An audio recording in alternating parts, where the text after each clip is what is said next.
I always thought my house was the one place I could breathe easy. But one afternoon, staring at the feed from a hidden camera, I watched our HOA president jam a key into my front door and stroll inside like she owned the place. She tore through my living room, touched our belongings, even pocketed one of my wife's keepsakes. What she didn't know was every move was being recorded, and those recordings would put her in handcuffs.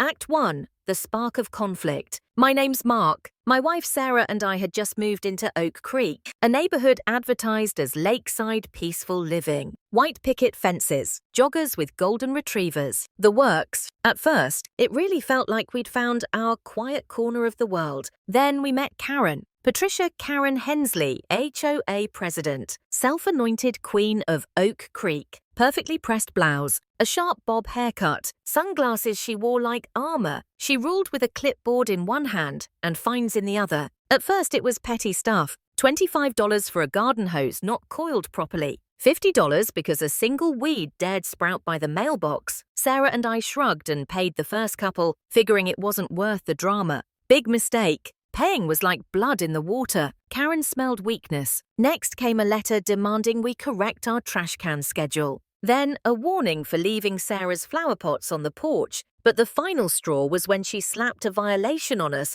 for my wife's memorial garden. A little bed of flowers and stones she planted for her late mum. I'll never forget Sarah standing in the yard, holding that notice, eyes welling up. Karen had crossed a line. That wasn't about rules anymore. It was cruelty. That was the moment I decided, enough.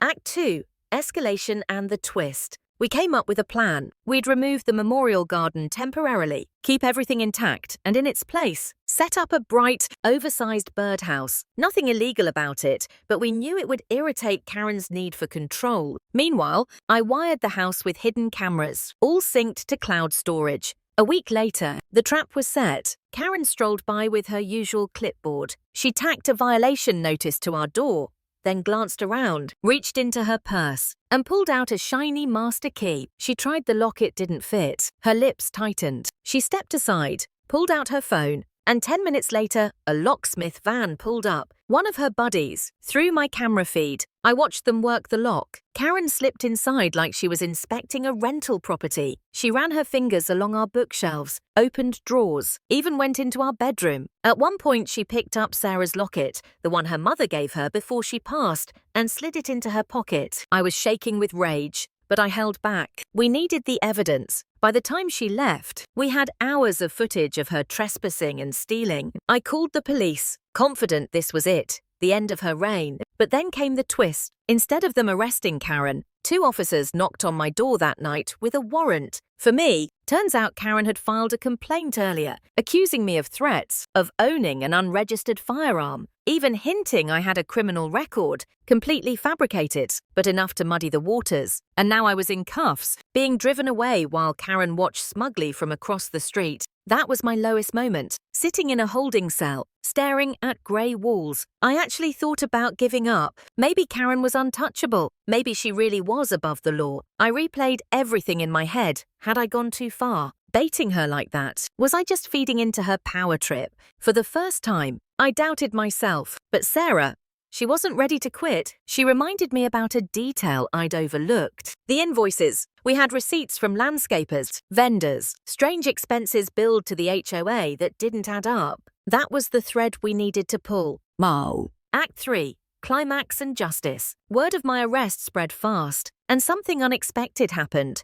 Neighbors started whispering. Turns out I wasn't the only one Karen had targeted. Louis, the retired mailman, had been fined hundreds for his garden gnomes. Mrs. Gable got notices for improper curtains. Everyone had a story, and for the first time, they were angry enough to act. Sarah dug through the HOA financial statements. She's an accountant, detail-oriented, and what she found was explosive money funneled through shell companies linked to Karen's husband. Landscaping fees tripled, security system upgrades that never happened, checks written to companies that didn't exist. With Louis's help, we searched the clubhouse basement, Buried under a pile of boxes was an old filing cabinet. Karen had tried to lock it, but the mechanism was cheap. Inside were the smoking guns, forged receipts, offshore account transfers, even copies of falsified violation notices. It was enough to bury her. We called a special HOA meeting. Karen walked in with her usual swagger, acting like nothing had changed. She started droning about community compliance. That's when I connected my laptop to the projector. One by one, we displayed the evidence, the trespass footage, the theft of Sarah's locket, the financial records showing thousands siphoned into a Cayman account. Gasps filled the room. Neighbors turned to each other, whispering, eyes wide. Karen's face drained of color, then flushed bright red. She tried to shout us down, screaming that it was doctored, that we were conspiring against her. She even lunged toward the laptop, but by then, 2 investigators from the district attorney's office who Sarah had tipped off were waiting by the door. They stepped forward, badges out, and placed her under arrest, right there, in front of the entire neighborhood. The same woman who strutted around with fines and threats was now being led out in handcuffs, her clipboard clattering to the floor. And just like that, the reign of Karen was over. Maid Kinsey. Final beat. Karen lost her position, her freedom, and her illusion of power. The neighborhood was left stunned and a little freer. I stood there with Sarah, not celebrating, just breathing for the first time in months. Final line lesson.